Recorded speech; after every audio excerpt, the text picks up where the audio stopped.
कामदेव का आश्रम। दूसरे दिन ब्राह्म मुहूर्त में निद्रा त्याग कर मुनि विश्वामित्र तृण शैयाओं पर विश्राम करते हुए राम और लक्ष्मण के पास जाकर बोले, हे राम और लक्ष्मण, जागो, रात्रि समाप्त हो गई है। कुछ ही काल में प्राची में भगवान भुवन भास्कर उदित होने वाले हैं। जिस प्रकार वे अंधकार का नाश कर समस्त दिशाओं में प्रकाश फैलाते हैं, उसी प्रकार तुम्हें भी अपने पराक्रम से राक्षसों का विनाश करना है। नित्य कर्म से निवृत्त हो, संध्या उपासना करो, अग्निहोत्रादि से देवताओं को प्रसन्न करो, आलस्य को त्यागो और शीघ्र उठ जाओ, क्योंकि अब सोने का समय नहीं है।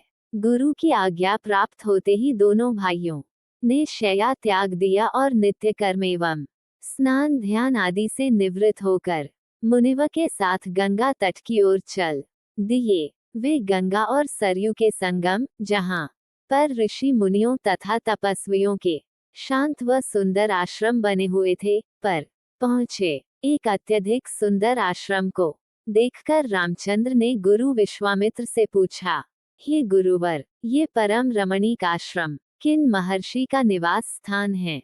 राम के प्रश्न के उत्तर में ऋषि विश्वामित्र ने बताया, हे राम, यह एक विशेष आश्रम है। पूर्व काल में कैलाशपति महादेव ने यहाँ घोर तपस्या की थी।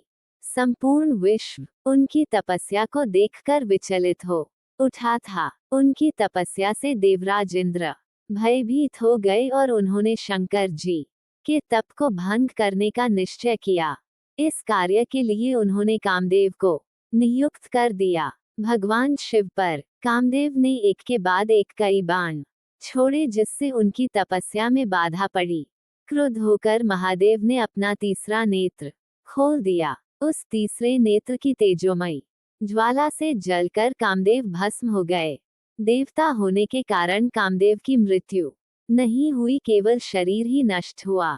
इस प्रकार अंग नष्ट हो जाने के कारण उसका नाम अनंग हो गया और इस स्थान का नाम अंगदेश पड़ गया। ये भगवान शिव का आश्रम है, किंतु भगवान शिव के द्वारा यहाँ पर कामदेव को भस्म कर देने के कारण इसे कामदेव का आश्रम भी कहते हैं। गुरु विश्वामित्र की आदेशानुसार सभी ने वहीं रात्रि विश्राम करने का निश्चय किया। राम और लक्ष्मण दोनों भाइयों ने वन से कंद मूल फल लाकर मुनिव को समर्पित किए और गुरु के साथ दोनों भाइयों ने प्रसाद ग्रहण किया। तत्पश्चात स्नान, संध्या उपासना आदि से निवृत्त होकर राम